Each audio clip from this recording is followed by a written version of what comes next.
자, 오랜만에 오후 예배를 드리는 것 같습니다. 우리 베드로전서 1장을 보겠습니다.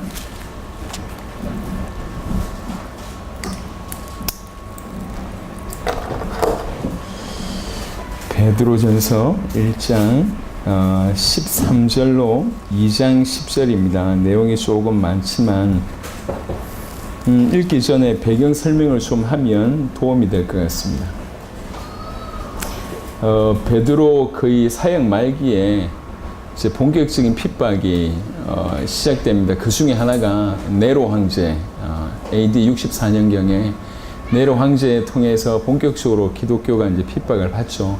큰 이 도시의 수도에 불을 질러놓고 이제 기독교인이 이제 불 질렀다 이렇게 이제 화살을 돌리면서 기독교 박해를 아주 이제 공식화하게 되는 일이 벌어졌고요. 근데 이제 AD 64년경에 그런 일이 일어나기 전에도 지역적으로 이제 기독교인들이 이제 핍박을 받는 일이 벌어졌는데 그건 왜 그런고 하니 이제 성경을 통해서 흔적을 찾아볼 수 있는 건 한 두 가지 정도가 됩니다. 하나는 뭐냐면 예수를 그리스도로 믿고 나서 완전히 사람이 바뀌니까 이제 음란하고 타락한 그 시대와 반대해서 완전히 사람이 바뀌고 심지어는 그들과 이제 절교하는 일이 벌어지니까 이제 이 어둠에 있는 분들을 통해서 이제 이렇게 핍박이 좀 오는 요 하나 하고요. 또 하나는 요것도 사실은 베드로전서 2장 11절 후에 좀 나오는데 어떤 일이 벌어졌냐면 이분들이 예수를 그리스도로 믿잖아요. 다른 말로 예수 그리스도를 주인으로 하고 이제 모시잖아요. 자기들은 예수를 그리스도로 주인으로 모셨는데 아직 이제 정확하게 신학이라고 하는 것이 정립이 안 돼 있다 보니까 예수 그리스도를 주인으로 모셨는데 그때는 종과 상전이 있던 시대입니다. 노예들이 예수 그리스도를 믿었어요. 자기 주인은 예수야. 근데 육신적으로 볼 때는 자기 주인이 있잖아요. 그 주인이 이방인일 경우가 있잖아요. 보니까 이 사탄 섬기는 인간 이러면서 이제 자기는 예수님을 주인으로 믿는데 이제 저런 사람을 내가 주인으로 섬길 수 없다. 아니면 이제 주인으로 섬기더라도 그냥 마지못해 이런 일들이 이제 좀 벌어지는 거죠. 그러다 보니까 이제 주인된 입장에서는 이 말이 이제 노예가 어느 날 예수 믿더니 이상하게 됐다는 거지. 이래가지고 이제 핍박하는 이런 일련의 일들이 좀 있습니다. 그래서 베드로전서 후반에 보면 이제 상전에게 뭐 이렇게 순종해라 이런 얘기가 나오는 배경이 그와 같습니다. 여하튼 큰 네로를 통한 큰 박해가 로마 전역으로 확산되는 일이 일어났고 그 이전에 이렇게 지역적으로 이제 예수 그리스도를 주인으로 모시면서 겪는 그런 갈등들, 자기 주인하고 겪는 갈등들이나 아니면 예수 그리스도를 믿다 보니까 완전 어둠하고 단절되면서 그 어둠에 있는 어떤 그런 문화나 세력이나 사람들이 이제 예수 믿는 자를 공격해오는 이런 어떤 지역적인 핍박이 있는 그런 배경 하에 이제 베드로가 이제 쓴 편지입니다. 베드로전서 후서를 보시면 알겠지만 보통은 이 서신서가 지역 이름들이 많이 나옵니다. 뭐 에베소서, 뭐 빌립보서 다 지역 이름들인데 베드로전서는 그런 지역 이름들이 없습니다. 이 말은 무슨 말이냐면 공동의 서신이라는 거죠. 베드로가 보내려고 하고 있는 모든 지역에서 공히 이 메시지를 들으라 라고 하는 거고 특별히 베드로 서신이 갑바도기아나 아니면 본도 뭐 갈라디아 뭐 이 정도의 베드로가 주로 세웠던 그 교회들을 대상으로 편지를 보낸 것 같아요. 그래서 공동 서신이라고 표현하기가 좀 이해하기가 좋을 것 같습니다. 어떤 교회나 회람회라는 것이 읽고 다음 교회 보내고 읽고 다음 교회 보내고 그래서 회람 서신이라고 하는 성격이 좀 있습니다. 자, 그런 배경 하에 13절부터 2장 10절까지가 오늘 오전의 본문에 이어서 굉장히 우리에게 유익되는 말씀입니다. 그러므로 너희 마음의 허리를 동이고 근신하여 예수 그리스도께서 나타나실 때에 너희에게 가져다 주실 은혜로 온전히 바랄지어다. 항상 배경에는 주님 오실 날이 기준이 되어 있습니다. 너희가 순종하는 자식처럼 전에 알지 못할 때에 따르던 너희 사욕을 본받지 말고 오직 너희를 부르신 거룩한 이처럼 너희도 모든 행실에 거룩한 자가 되라. 기록되었을 때 내가 거룩하니 너희도 거룩할지어다 하셨느니라. 외모로 보시지 않고 각 사람의 행위대로 심판하시는 이를 너희가 아버지라 부른즉 너희가 나그네로 있을 때를 두려움으로 지내라. 오늘 말씀할 부분 중에 아주 핵심적인 문장이 이 부분입니다. 너희가 나그네로 있을 때에 두려움으로 지내라. 벌벌 떨면서 지내라 그 말이 아니라 정말로 하나님을 알고 그 하나님을 사랑하고 하나님을 두려워하는, 하나님을 존경하는, 경외하는 그런 삶을 살아라 라고 하는 뜻입니다. 너희가 알거니와 너희 조상이 물려준 헛된 행실에서 대속함을 받은 것은 은이나 금같이 없어질 것으로 된 것이 아니요 오직 흠없고 점없는 어린 양 같은 그리스도의 보배로운 피로 된 것이니라. 그는 창세 전부터 미리 알린 바 되신 이나 이 말세에 너희를 위하여 나타내신 바 되었으니, 이 복음이 우리에게 알려졌다는 것이 얼마나 대단한 일인지를 이렇게 설명하고 있습니다. 이미 창세전부터 알려졌지만 말세 때에 너희를 위해서 이렇게 선명하게 드러나타 계시되었다 이렇게 얘기하는 겁니다. 너희는 그를 죽은 자 가운데서 살리시고 영광을 주신 하나님을 그리스도로 말미암아 믿는 자니, 이게 이제 이 앞에서 뒤로 갔다가 뒤에서 또 앞으로 오는 이런 구조입니다. 그리스도를 죽은 자 가운데서 살리신 그 하나님을 그리스도로 말미암아 믿는 자니, 이런 이 구조로 되어 있습니다만은 깊이 보시면 아실 수 있는 내용입니다. 너희 믿음과 소망이 하나님께 있게 하셨느니라. 너희가 진리를 순종함으로 너희 영혼을 깨끗하게 하여 거짓이 없이 형제를 사랑하게 이르렀으니 마음으로 뜨겁게 서로 사랑하라. 너희가 거듭난 것은 썩어질 씨로 된 것이 아니요 썩지 아니할 씨로 된 것이니 살아있고 항상 있는 하나님의 말씀으로 되었느니라. 그러므로 모든 육체는 풀과 같고 그 모든 영광은 풀의 꽃과 같으니 풀은 마르고 꽃은 떨어지되 오직 주의 말씀은 세세토록 있도다 하였으니 너희에게 전한 복음이 곧 이 말씀이니라. 그러므로 모든 악독과 모든 기만과 외식과 시기와 모든 비방하는 말을 버리고 갓난 아기들 같이 순전하고 신령한 젖을 사모하라. 이는 그로 말미암아 너희로 구원에 이르도록 자라게 하려 함이라. 너희가 주의 인자하심을 맛보았으면 그리하라. 사람에게는 버림바가 되었으나 하나님께는 택하심을 입은 보배로운 산돌이신 예수께 나아가 너희도 산돌같이 신령한 집으로 세우시고, 이게 이제 굳이 오늘 제목이 뭡니까? 라고 물어보시면 너희도 산돌같이 신령한 집으로 세우시고, 이렇게 말씀드릴 수가 있겠습니다. 예수 그리스도로 말미암아 하나님이 기쁘게 받으실 신령한 제사를 드릴 거룩한 제사장이 될지니라. 성경에 기록되었을 때 보라 내가 택한 보배로운 모퉁이 돌을 시온에 두노니 그를 믿는 자는 부끄러움을 당하지 아니하리라 하였으니, 그러므로 믿는 너희에게는 보배이나 믿지 아니하는 자에게는 건축자들이 버린 그 돌이 모퉁이의 머릿돌이 되고 또한 부딪히는 돌과 걸려 넘어지게 하는 바위가 되었다 하였느니라. 그들이 이 말씀을 순종하지 아니함으로 넘어지나니 이는 그들을 이렇게 정하신 것이라. 그러나 너희는 택하신 족속이요 왕같은 제사장들이요 거룩한 나라요 그의 소유가 된 백성이니 이는 너희를 어두운 데서 불러내어 그의 기이한 빛에 들어가게 하신 이의 아름다운 덕을 선포하게 하려 하심이라. 너희가 전에는 백성이 아니더니 이제는 하나님의 백성이요 전에는 긍휼을 얻지 못하였더니 이제는 긍휼을 얻은 자 아니라. 아멘. 먼저 크게 얘기를 드리고 나서 조금 세밀하게 얘기해야 될 것들을 얘기를 좀 드리도록 하겠습니다. 아까 읽었던 말씀에 보면 17절에 외모로 보시지 않고 각 사람의 행위대로 심판하시는 이를 너희가 아버지라 부른즉 너희가 나그네로 있을 때 두려움으로 지내라 라고 얘기를 하고 있습니다. 정말로 하나님을 정말 우리를 사랑하시는 사랑의 하나님으로 알되 또 그분이 얼마나 위대한 분인지 아는 사람은 그냥 마냥 개념 없이 좋아한다라고 하는 생각을 하지 않습니다.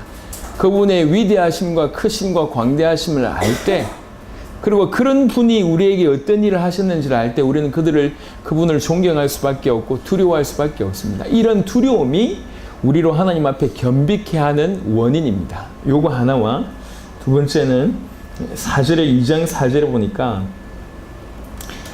보배로운 산돌이신 예수께 나아가 너희도 산돌같이 신령한 집으로 세워지고 라고 하는 구절이 있습니다. 예수 그리스도로 말미암아 하나님이 기쁘게 받으실 신령한 제사를 드릴 거룩한 제사장이 될지니라 라고 얘기를 하고 있습니다. 요 두 가지, 하나는 하나님을 두려워할 줄 알고 또 하나는 예수님께 계속 나아가는, 사실은 요게 있으면 많은 것들이 있잖아요. 예를 들면 오늘 읽었던 말씀 중에도 2장 1절에 악독과 기만과 외식과 시기와 모든 비방하는 말을 버리라. 아니면 1장 15절에 내가 거룩하니 16절에 내가 거룩하니 너희도 거룩하라 뭐 이런 말씀이나 아니면 저 먹고 흠도 없는 요런 그리고 22절에 너희 형제를 거짓없이 뜨겁게 사랑하라 라고 하는 그 수많은 것들이 있잖아요. 우리가 구체적으로 행위라는 것들로 나타난 그 수많은 것들이 어디서 나와지냐면 궁극적으로 얘기하자면 요거에서 나와진다고 해도 과언이 아닙니다. 하나님을 섬기며 다른 말로 두려움으로 하나님을 섬기고 끊임없이 예수께 나아갈 때 사실 이게 따라오는 겁니다. 다른 의미로 좀 설명을 좀 해보겠습니다. 외부와의 싸움과 내부와의 싸움이라고 이제 얘기를 좀 드리면 많은 사람들은 주로 뭐하고 싸우냐면 외적인 요인하고 싸웁니다. 내가 저 사람들하고 경쟁해서 얼만큼 어느 정도 수준에 이르를까, 얼마나 더 노력해서 얼마나 남들보다 돈을 많이 벌고 남들보다 노력을 많이 하고 남들보다 공부를 많이 하고 남들보다 스펙을 많이 가지고 남들보다 경험이 많이 해서 남들보다 높아지려고 하는 전부 요인은 어디 이제 배경은 어디를 두냐면 밖을 둔다고요. 밖에 하고 경쟁합니다. 이런 사람들은 남들보다 조금 뛰어난 삶을 살 수 있습니다. 하지만 정말로 육신적으로 볼 때도 시대적으로 탁월한 사람들은 남하고 경쟁하지 않았습니다. 뭐하고 경쟁했냐면 자신과의 경쟁을 한 겁니다. 이게 남을 돌아볼 시간이 없어요. 엄밀하게 얘기하면. 그리고 남하고 싸울 여유가 없어요. 남하고 싸울 이유가 없어요. 남하고 싸우는 게 별로 중요하지 않아요. 그냥 끊임없이 그게 좋아서 끊임없이 자신과의 싸움하는 겁니다. 운동하는 사람들이라든지 음악을 하는 사람들이라든지 음악 하는 사람들이 남들하고 경쟁해서 참된 음악 나올 수 있냐? 없습니다. 그러니까 자신과의 싸움, 다른 말로 자신을 일으키는 싸움을 해왔단 말이에요. 그러니까 어느 날 보니까 남들하고 비교가 안 되는 수준에 와 있는 거예요. 그러니까 이제 이건 일반적인 원리도 통하잖아요. 영주로도 마찬가지입니다. 내가 불신앙과의 싸움을 해야 되고, 내가 술을 안 먹기 위해서 싸워야 되고, 세상 문화 가운데서도 내가 싸워야 되고, 다 맞는 얘기입니다. 하지만 진짜 싸움은 이 싸움이 아니라 내가 얼마나 하나님 앞에 더 깨끗하게 설까? 내가 하나님 앞에 얼마나 더 이 경외함으로 설까? 내가 예수께 어떻게 하면 더 나아갈까? 더 순수하게, 더 순준하게 하나님 앞에 설까라고 하는 이 싸움이 다른 모든 싸움을 가능하게 하고 이기게 하는 싸움입니다. 진짜 싸움은 이 싸움이 아니라 이 싸움이야. 그러니까 이 싸움이 안 되니까 달랑 있는 게 얼마 없는데 그거 가지고 다른 거하고 싸우려고 하니까 자꾸 지치는 거예요. 정말 중요한 거는 내 안에 있는 보물을 크게 하는 겁니다. 그럼 다른 건 문제되지 않습니다. 군대에 있을 때 이제 경험한 건데요. 이제 아침마다 구보를 하거든요. 정말 싫었습니다. 아침마다 구보를 하는데 구보가 5km 내지 10km 정도 하거든요.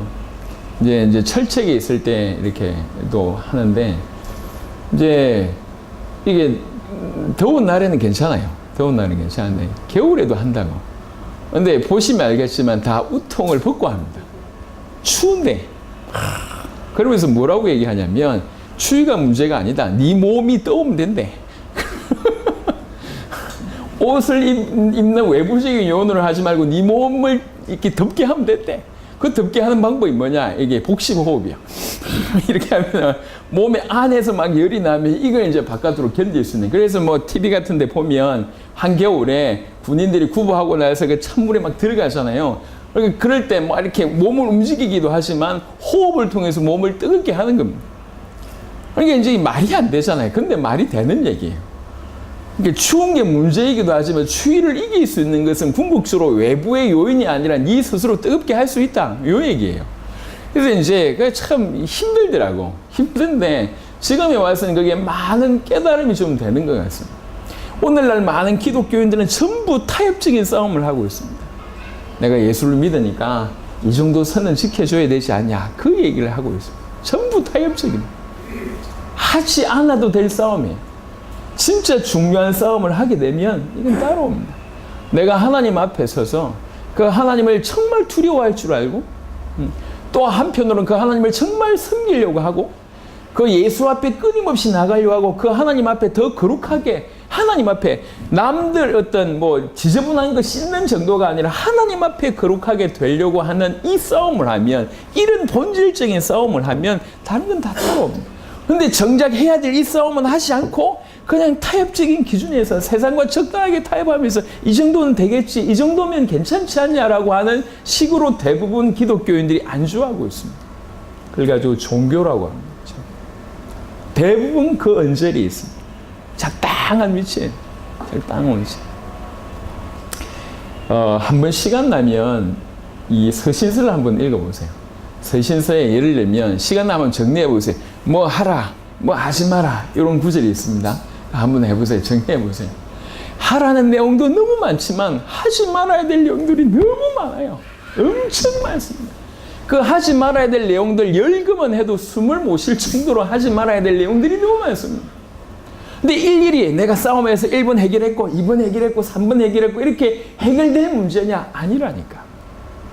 진짜 싸움을 하면 그건 되게 돼 있습니다. 제가 지난번에 얘기했잖아요. 우리나라에서 100m 최고 빠른 사람이 어떤 싸움을 하는지. 저는 그 프로를 보면서 좀 감동이 됐어요. 아무도 생각하지 않는 고민을 하더라. 100m를 뛰는데 이 사람이 몇 발자국을 뛰든지 모르겠어요. 100m를 뛰는데 이 사람이 뭐 10몇 발자국을 뛴대요. 20몇 발자국, 정확하게 기억이 안 나는데. 그러니까 이제 이 사람이 연구를 했어요. 이제 전 세계에서 가장 육상 잘하는 사람 있잖아요. 그 사람이 100m를 몇 발자국에 뛰는지 조사를 했고, 많은 사람들이 몇 발자국 뛰는지 조사하면서 자기가 한 발자국만 당길 수가 있다면 이 속도를 줄일 수 있겠대. 그래서 한 발자국 보폭 해봐야 뭐 한 1m 되겠습니까? 그거를 줄이기 위해서 25발자국 뛰는데 평상시에 24발자국까지 되게 하기 위해서 남들은 상상치도 못할 싸움을 지 혼자 하는 거예요. 발자국 하나만 앞당기면 된다면서. 그렇게 하다 보니까 어느 날 정신 차려보니까 우리나라에 탑돼 있는 거야. 남들은 하지 않는 싸움. 하지만 그 본질적인 싸움을 하니까 이 달리기에서는 따라갈 사람이 없어요. 우리는 정말로 올바른 걸 보지 못하니까 이 외부적인 부분에서 자꾸 시간을 소비를 많이 하는 것 같습니다. 안 해도 될 소모전을 펼치는 것 같습니다. 우리가 하나님 앞에 엄밀하게 얘기합니다. 베드로가 너희가 나그네로 이 땅에 살 거다. 나그네로 살면서 너희에게 생명을 허락하신 너희가 아버지라고 부르는 그 하나님 앞에 너희가 두려움으로 살아야 되지 않냐. 그게 제정신이다. 이렇게 얘기합니다. 두려움으로 살아라. 하나님 두려워해라. 하나님 두려워해라.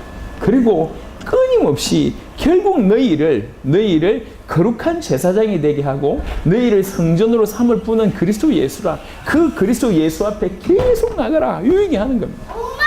사실 이렇게 되면 다른 건 다 따라오는 거예요.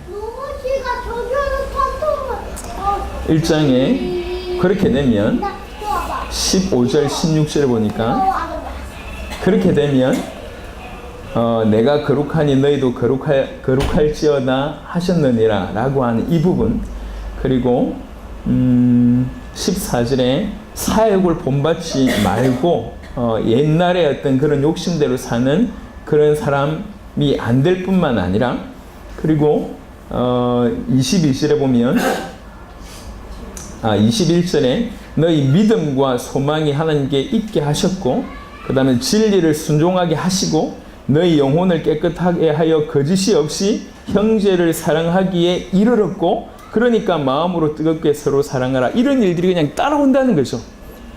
2장 1절에 모든 악독과 모든 기만과 외식과 시기와 모든 비방하는 말을 버리고, 이런 일이 따라온다는 얘기입니다. 조금 더 나가면 2장 11절에 보니까 결론, 2장 10절까지 얘기하고 나서 결론적으로 사랑하는 자들아 거류민과 나그네 같은 너희를 권하노니, 나그네를 다시 언급합니다. 영혼을 거슬러 싸우는 육체의 정욕을 제어하라.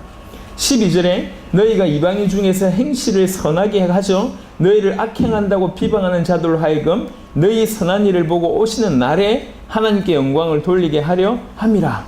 13절에 인간의 모든 제도를 주를 위하여 순종하되, 그러면서 이제 뭐 왕이나 아니면 뭐 감독이나 이런 사람들한테 순종해라 라고 얘기를 합니다. 17절에 무사람을 공경하고 형제를 사랑하며 하나님을 두려워하며 왕을 존대하라. 그러니까 생활을 하나하나씩 타치를 하는 것 같습니다. 이 하나하나씩 타치하는 것이 하나하나가 우리가 요 다음 단계 17번까지 했으니까 18번 그 다음 18번 했으니까 19번 그 다음 이렇게 되는 게 아니에요. 우리가 정말로 하나님과 연합되어지고 순수하게 그분을 두려워하고 존경하고 경외하고 그 예수께 끊임없이 나아갈 때 이런 일들이 다 가능해진다는 거죠. 그게 우리가 받은 은혜입니다. 이게 첫 번째 크게 여러분에게 말씀드릴 부분이었습니다. 그러니 타협적인 부분에서 고민하지 말고 전부 대부분의 고민은 타협입니다. 내가 세상과 얼만큼 타협하나 그 고민입니다. 예. 정말 복음이라고 하면 그냥 그런 걸 고민하지 않아도 될 것인데 고민한다는 것은 타협한다는 얘기거든요. 그 싸움을 하지 마시고 본질적인 싸움을 하세요. 내가 중간중간에 넘어져도 이 싸움을 계속하면 예. 중간중간에 힘이 들어도 이 싸움을 계속하면 예. 어느 순간에 이것을 넘어설 수 있는 힘이 생기게 될 겁니다. 그래서 꼭 기억하십시오. 나그네로 있을 때를 두려움으로 지내라. 그리고 예수께 나아가라. 이게 오늘 주신 메시지의 핵심입니다.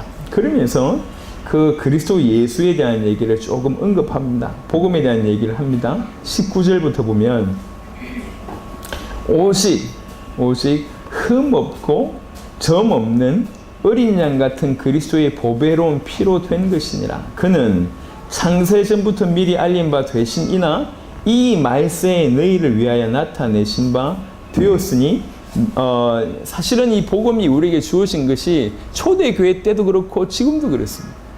하나님이 우리에게 기회를 주신 겁니다. 초대교회 그때도 그들에게 기회를 주신 겁니다.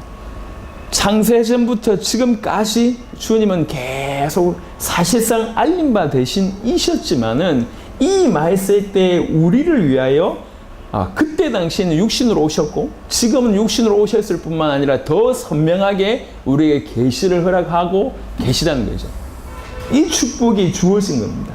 너희는 그를 죽은 자 가운데서 살리시고 영광을 주신 그 하나님을 그리스도로 말미암아 믿는 자니. 하나님을 그리스도로 말미암아 너희가 믿는다. 그 하나님이 그 그리스도 예수를 죽은 자 가운데 살리시지 않냐. 근데 그 하나님을 우리가 믿을 수 있는 근거는 그리스도로 말미암아 그 하나님을 믿을 수 있다. 그리스도로 말미암아 그 하나님을 믿는 자가 너희가 아니냐. 왜 그러냐. 너희 믿음과 소망이 하나님께 있게 하셨느니라. 그를 믿는다는 것은 다른 말로 그에게 믿음을 가지고 그에게 소망을 가진다는 얘기입니다. 아까 17절에 있었던 그를 두려워하라라고 하는 부분하고 똑같이 연결된다고 볼 수가 있죠. 이걸 합쳐서 경외라고 표현할 수가 있습니다. 그 하나님을 사랑하고 그 하나님을 두려워하고 그 하나님께 소망을 두고 그 하나님께 그 하나님을 믿는 믿음을 가진다는 거예요. 그렇게 우리가 살아야 될 부분을 얘기합니다. 너희가 진리를 순종함으로 너희 영혼을 깨끗하게 하여 거짓이 없이 형제를 사랑하게 이르렀으니 정말로 올바른 하나님께 믿음과 소망을 두고 하나님 말씀에 그 진리에 순종하게 되니 무슨 일이 벌어지냐면 도무지 우리가 할 수 없는 우리 주위의 영혼들을 거짓이 없이 형제를 사랑할 수 있을 정도까지 되었다는 거예요. 원래 그런 능력이 우리에게 있는 것이 아닙니다. 인간에게 있는 것이 아니에요. 거짓이 없이 그렇게 형제를 사랑할 수 있을 정도로 하나님께서 우리를 만드셨고 그 다음에 그러니까 뜨겁게 서로 사랑하라고 얘기합니다. 앞으로 우리에게도 이루어질 일이고 이미 우리에게 또 이루어진 부분이라고 생각합니다. 그래서 우리가 그리스도 예수 안에 있는 거, 그 그리스도 예수로 말미암아 하나님을 믿는 거, 그 하나님께 믿음과 소망을 두는 거, 그 하나님을 두려워하는 거, 이게 얼마나 큰 축복인지 모릅니다. 그래서 육신적으로 볼 때는 가면 갈수록 사람들이 못 믿을 사람들이 많이 나올 것 같아요. 지금 교회 안에 있는 많은 사람들 중에도 가면 갈수록 이게 안 믿겨지는 일이 벌어질 것 같습니다. 지금은 아직 적어도 아직 우리 한국에는 키즈라는 때는 온 것 같지 않습니다. 이렇게 왜 이제 곡식들 이렇게 키즈를 하잖아요. 그러니까 알곡과 쭉정이를 구분하는 그런 지를 하잖아요. 그 키질 때가 곧 다가옵니다. 그러면 예수 믿는 것이 지금은 별 제재가 없지만 조금 있다가 본격적으로 예수 믿는 제재가 오기 시작을 하면 그때 진짜로 믿는 자와 믿었다고 착각하는 자가 선명하게 갈리게 됩니다. 지금 우리는 정말 하나님 앞에서 지금 바로 서지 않으면 그때 기준이 너무 높았다고 하면서 불평할 수 있습니다. 예수 믿는 게 왜 이리 힘들어? 예수 믿는 게 쉽다는데 왜 이리 힘들어라고 얘기할 수 있습니다. 하지만 예수 믿는 거는 진실로 예수 믿을 때가 너무 쉬운 거예요. 개인적으로는 한 번씩 이렇게 돌이켜 볼 때 사람들이 이제 뭐 특별히 육신적인 분들 같은 분들이 이제 뭐 예를 들면 저 같은 삶을 평가할 때 왜 저리 힘들게 사나 이렇게 생각할 수 있을 것 같습니다. 아니 뭐 적당하게 밥 먹고 살면서 좀 쉬면서 살지 저렇게 막 뛰어다니고 뭐 이렇게 얘기할 수 있을 것 같아요. 근데 저는 개인적으로 예수님을 정확하게 믿고 나서 받은 게 복밖에 없다 이런 생각을 합니다. 완벽하게 하나님 인도하셨을 뿐만 아니라 제가 저를 알잖아요. 너무나 적절하게 보호를 하셨구나라는 걸 막 깨닫게 됩니다. 어떻게 그때 이렇게 인도하셨고 이렇게 보호하셨고 제가 제 기질을 알잖아요. 제가 제 기질을 아는데 분명히 한두 번이 아니라 수십 번 이상 사고가 났을 겁니다. 여러 가지로 사고가 났을 거예요. 운전 가운데도 사고가 많이 났을 거고 사람들하고 부딪히면서도 사고 많이 났을 거고 뭔가 어떤 사건을 일으키시기도 뭐 일으키고 또 실수도 했을 것이고 많은 것들이 있습니다.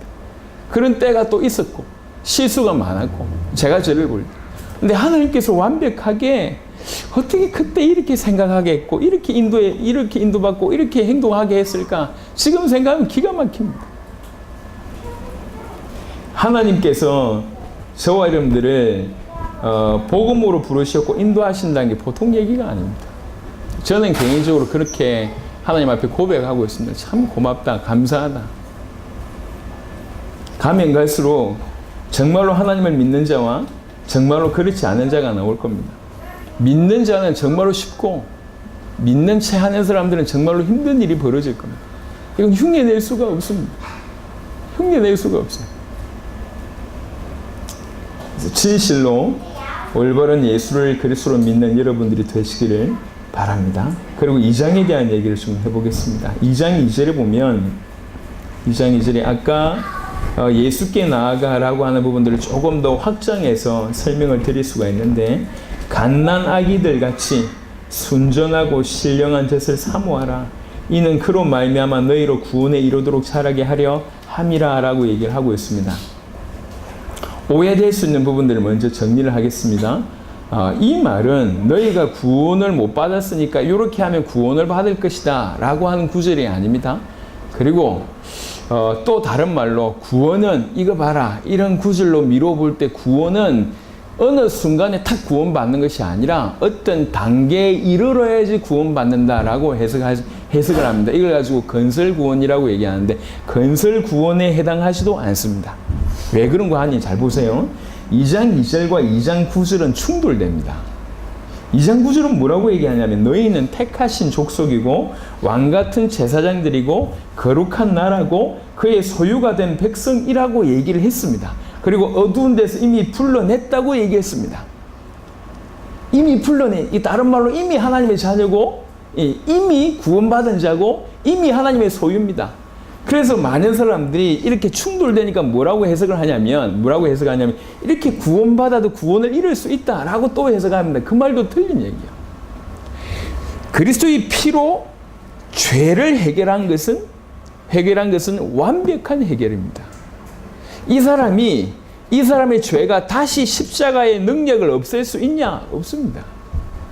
그 말은 십자가의 능력이 부족하다는 말이잖아요. 십자가의 능력은 부족하지 않습니다.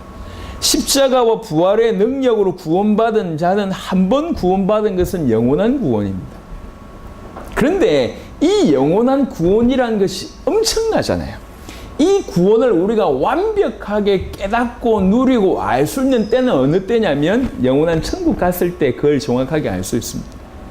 이미 받은 구원이지만 이 구원이 얼마나 큰지 깨달아가고 그것을 점점 확장해 가는 의미로서 구원에 이르도록이라고 하는 표현을 쓴 겁니다. 그래서 예컨대 제가 얼마 전에 핸드폰을 바꿨습니다. 제가 너무 시간이 없고요. 기계 가지고 노는 걸 제가 별로 안 좋아하는 것 같아요. 요즘에는요, 예전에는 그나마 이렇게 사용 설명서도 줬어요. 요즘 사용 설명서도 없어요. 인터넷 지가 들어가지고 알아봐야 돼. 이게 너무 귀찮은 거예요. 귀찮기도 하고 시간도 없고. 그래서 편리한 핸드폰을 사놨지만 제가 벌써 이제 쓰기 시작한 지 꽤 되는데도 불구하고 그냥 아주 기초적인 것만 합니다. 뭐 펜 가지고 쓸 수도 있고 한다는데 펜을 제가 꺼내본 적이 없어.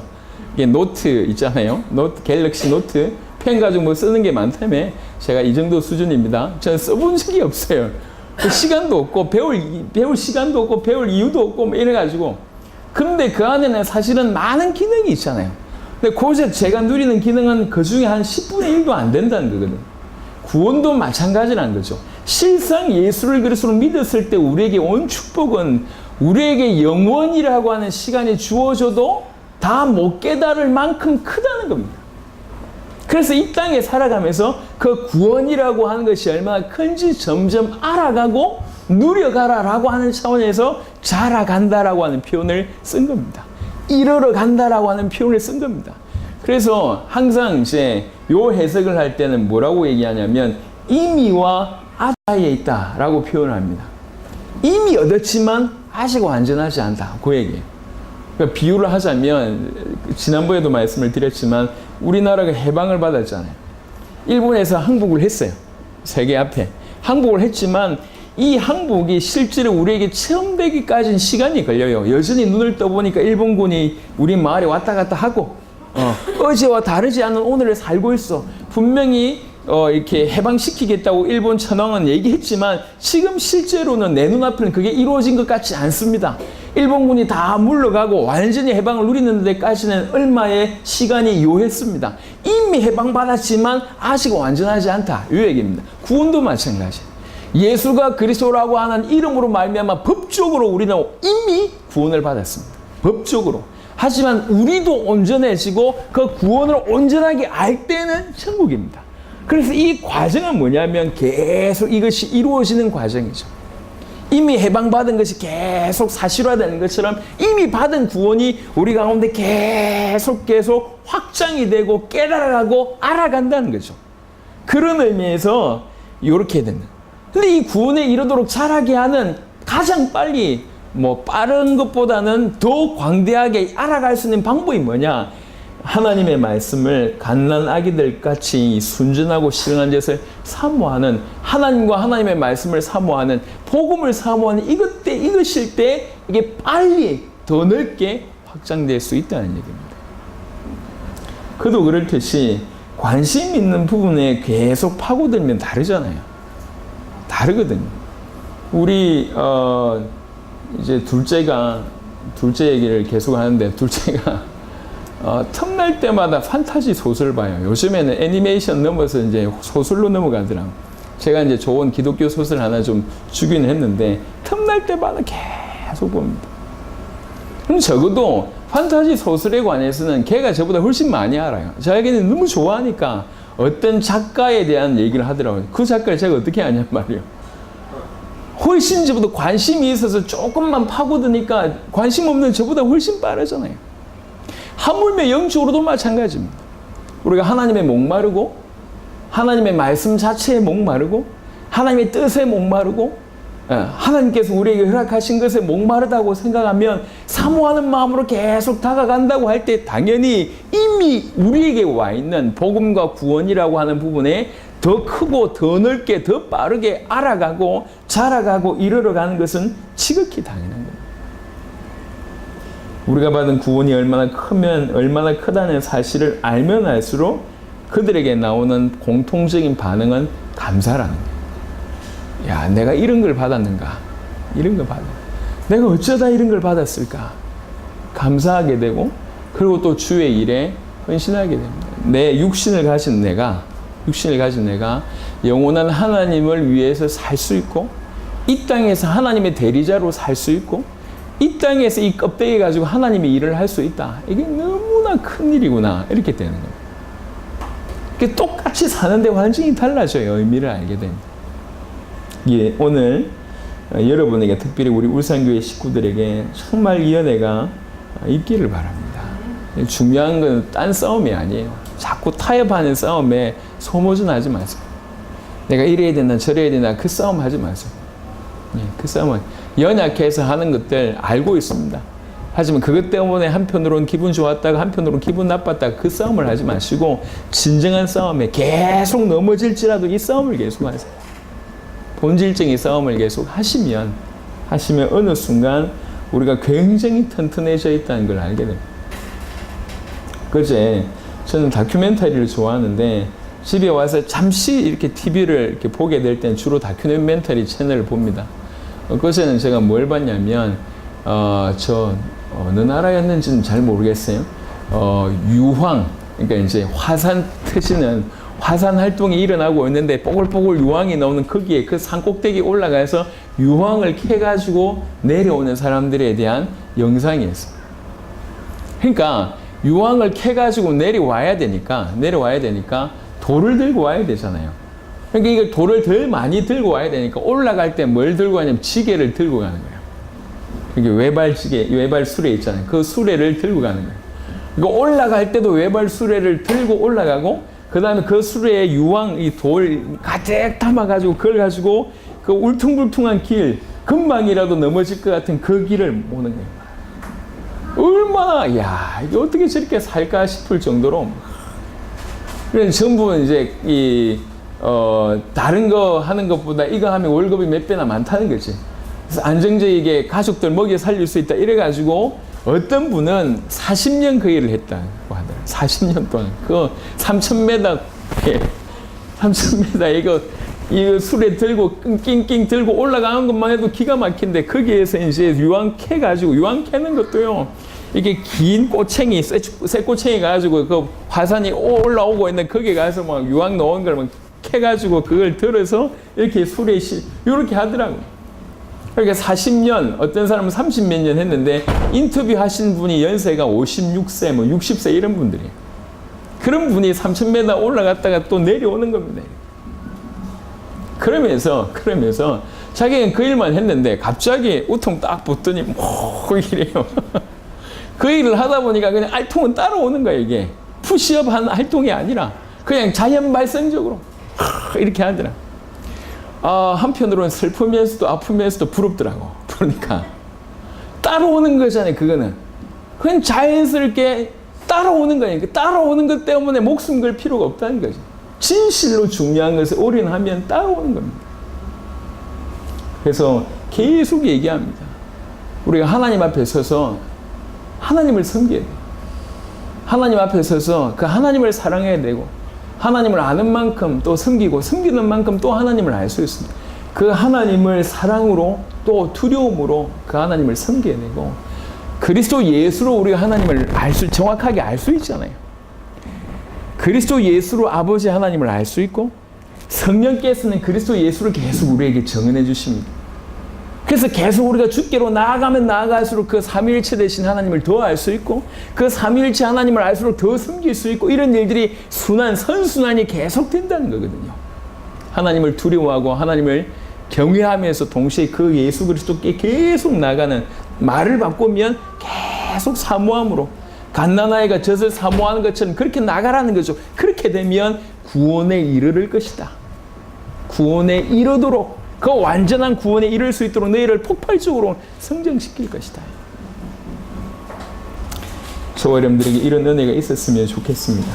그래서 그냥 저 당대 세계복음화 사회 가는데 조금 잘 후원하고, 아니면 뭐 좀 동참하고, 아니면 또 좀 모델을 보이고, 요런 역할도 좋은데, 그 외적인 부분들과 동시에 이런 내적인 깊이가 깊이 있어야 됩니다. 그래서 그들을 다 살려낼 수가 있는 겁니다.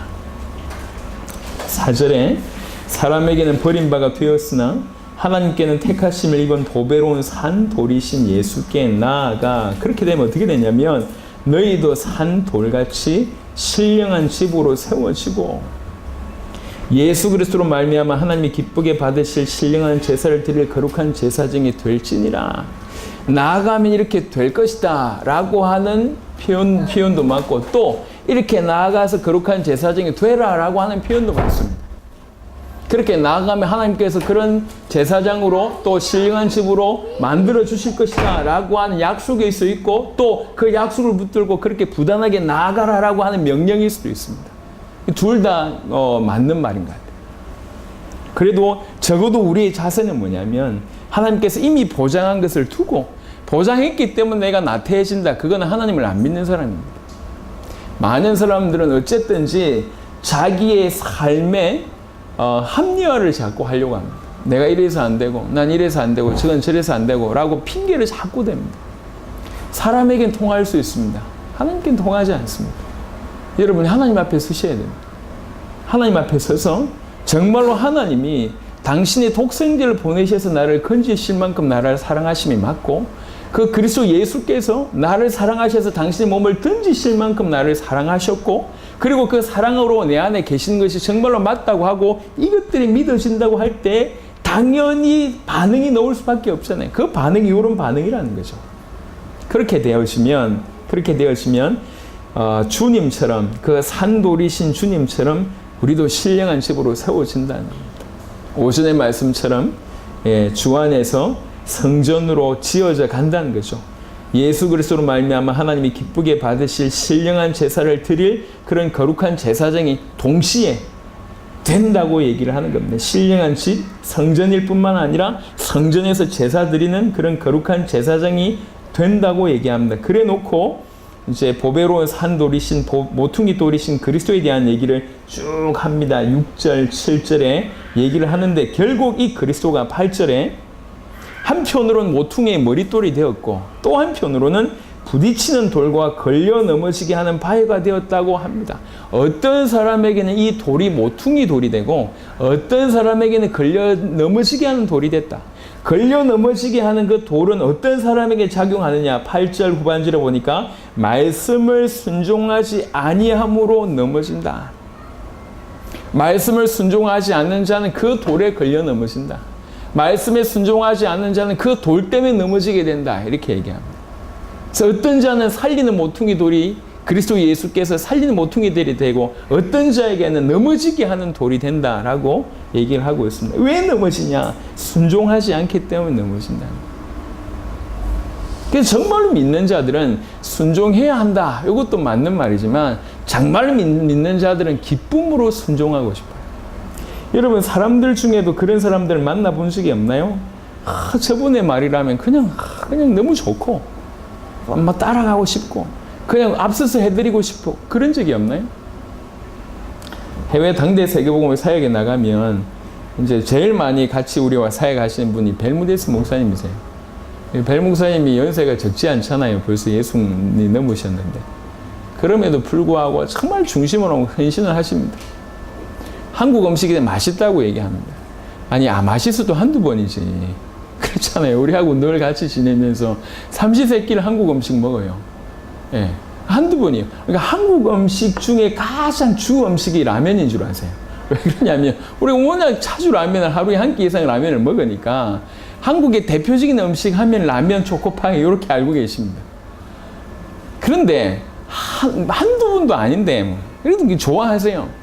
그래서 가끔씩 이렇게 한국 음식 드시면, 어떤 게임은 정말 시장에서 한국 음식 드신다고 하면 우리 몸이 너무 피곤해도 빨리 만들어 드리고 싶어. 예, 너무 피곤하지만 저분이 좋아하실 걸 아니까. 그래서 라면 하나 만들어 달라 그러면 그 절규 순종하는 거지. 억지로 하는 게 아니잖아요. 왜 그러냐? 그가 좋기 때문에. 그가 귀하기 때문에.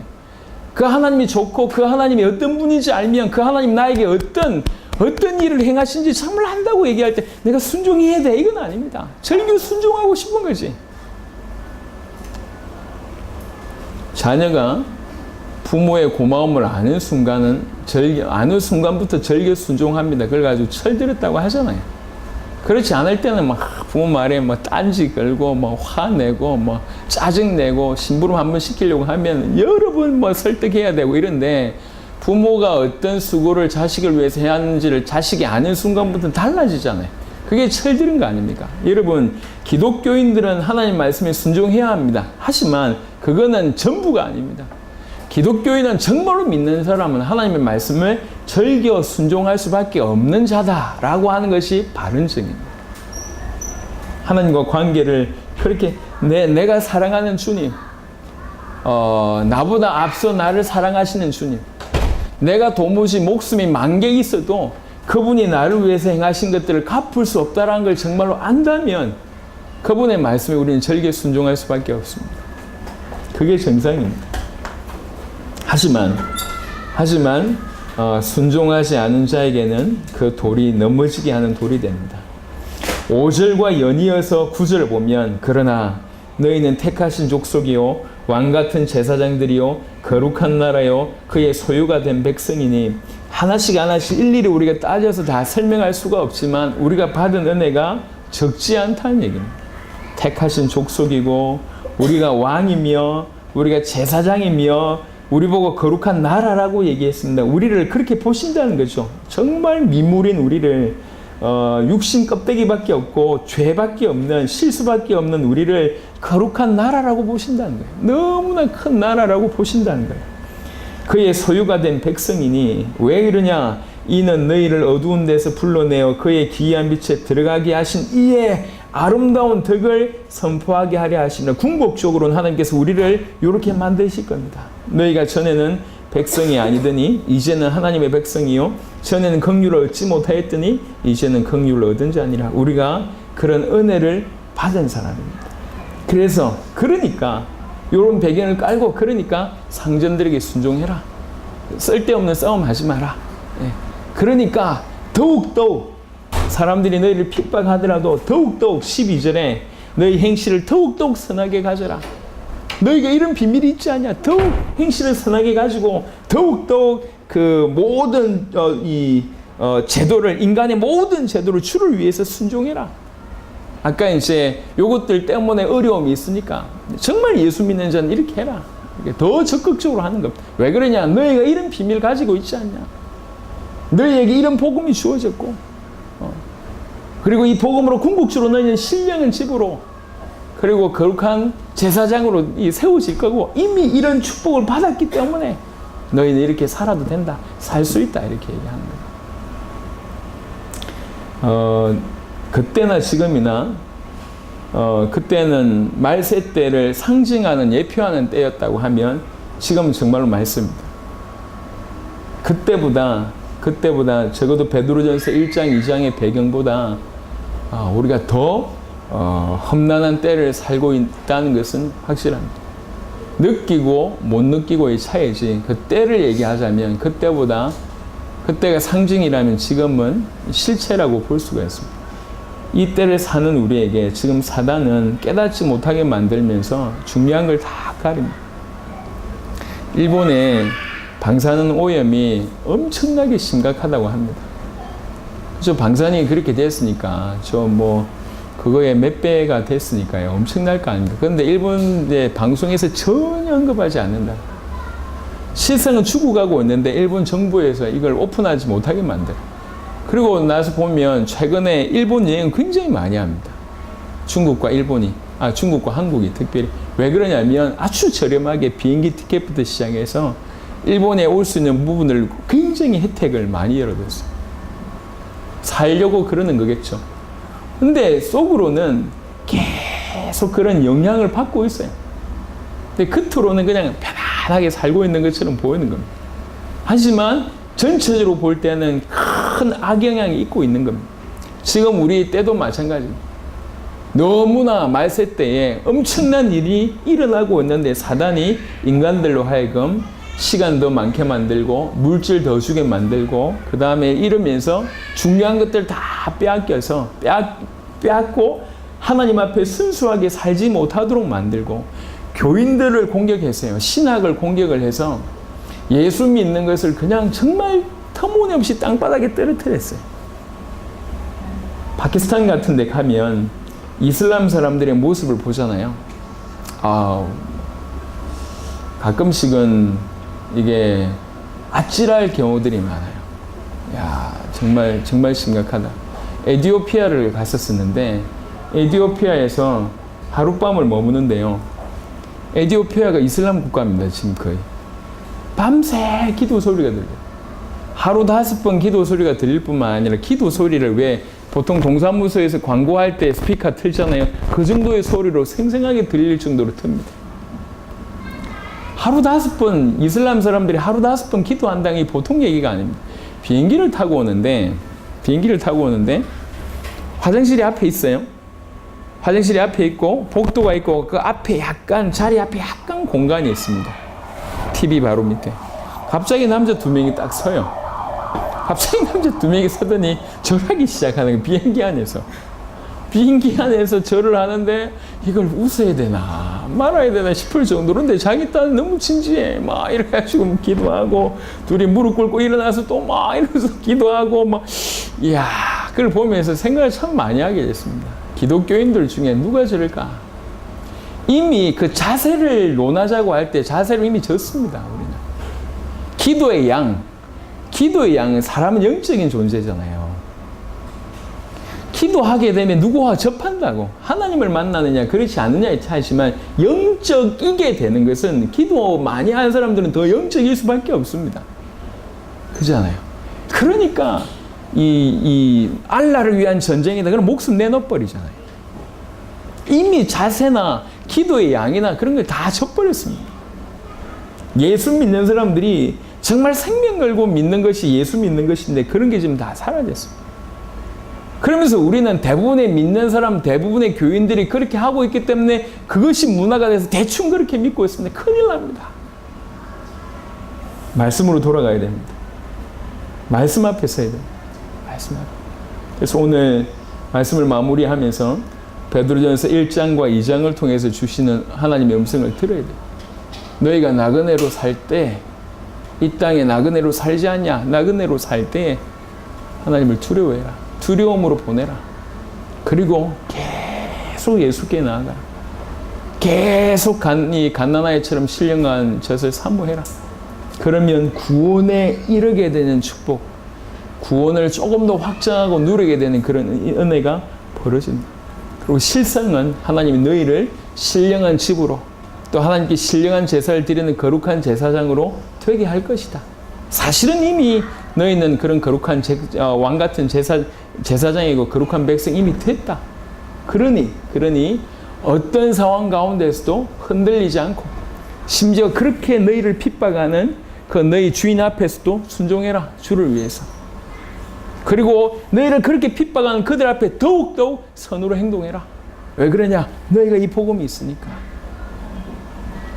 베드로는 그렇게 격려했습니다. 그래서 이 베드로 서신 전설을 가지고 격려의 편지 또 위로의 편지라고 일컬음을 받습니다. 오늘 우리에게도 주신 메시지입니다. 여러분 우리 주위에 있는 많은 기독교인들을 모범으로 삼지 마세요. 성경을 모범으로 삼으셔야 돼요. 하나님 말씀으로 돌아가야 돼요. 말씀 앞에 서세요. 진실된 본질적인 싸움 하세요. 외부적인 타협을 계속 하지 말고 60% 타협, 90% 타협하지 말고 진실로 본질적인 어떻게 하면 더 하나님 앞에 거룩해질까? 더 하나님을 경외할 수 있을까? 더 하나님을 두려워할 수 있을까? 더 하나님을 사랑할 수 있을까? 더 복음을 알 수 있을까? 더 복음 앞에 순수하게 설 수 있을까? 그걸 고민하세요. 그 전쟁을 하세요. 그 싸움을 하세요. 그 자세를 갖추세요. 그럴 때 비교되지 않게끔 저와 여러분들을 세우실 겁니다. 끊임없이 자라가는 겁니다. 끊임없이 전 세계를 살릴 만큼 하나님의 큰 은혜가 이 자리에 계신 여러분들, 특별히 우리 울산교회와 복음 가득한 교회 모든 주의 백성들 가운데 있기를 예수 그리스도의 이름으로 축원합니다. 하나님 감사합니다. 오늘 또 주일 오후에 귀중한 말씀들을 같이 나눌 수 있도록 은혜를 베푸심을 감사합니다. 하나님, 우리가 끝을 보고 있습니다. 하나님께 믿음과 소망을 가지고 있습니다. 정말 주를 위해서 살기를 소원합니다. 이 위대한 싸움에 우리가 이미 들어와 있고 이 싸움의 주도자로 하나님께서 우리를 세우셨는 줄 믿습니다. 하오니 더욱더욱 말씀 앞에 서서 말씀대로 살아갈 수 있도록 역사하여 주옵소서. 이 땅에 나그네로 살아가는 이 땅에 살 동안에 두려움으로 우리 인생을 보내게 하시고 하나님을 두려워할 줄 알게 하시고 끊임없이 예수께 나아가고 신령한 젖을 사모하는 그런 갓난아이처럼 살게 하여 주시고 그래서 우리에게 이미 허락하신 구원을 정말 더 깊이 더 넓게 이해하고 누릴 수 있도록 역사하여 주옵소서. 그리스도 예수의 피로 너무나 이 감개무량하게 그리스도의 피로 우리가 왕같은 제사장이 됐고 거룩한 나라가 됐고 하나님의 소유된 백성이 됐고 하나님께서 우리를 사용하실 수밖에 없는 그런 자가 되어졌는 줄로 믿습니다. 참으로 감사를 드립니다. 우리에게 이루어진 신분을 깨닫고 하나님 말씀에 기반하여 끝까지 본질적인 다름박질을 할 수 있도록 역사하여 주시옵소서. 그래서 계속 우리 자신이 세우시는 신령한 집으로 세우시는 은혜가 있을 수 있도록 역사하여 주옵소서. 이 일에 우리 모든 성도들이 마음을 합해서 하나 되어서 같은 다름박질을 할 수 있도록 역사하시고 섬기고 있는 교회와 정말 맡고 있는 그 지역과 맡고 있는 그 모든 나라에 이들 때문에 살아나는 은혜가 있도록 역사하여 주옵소서. 지금은 우리 구주 예수 그리스도의 은혜와 하나님의 사랑과 성령의 내주인도 교통 역사하심이 오늘 주신 말씀 그대로 받고 믿고 살기를 소원한 귀중한 주의 백성들과 복음 가득한 교회 위에 울산교회 위에 지금부터 영원토록 항상 함께 계실지어다. 아멘.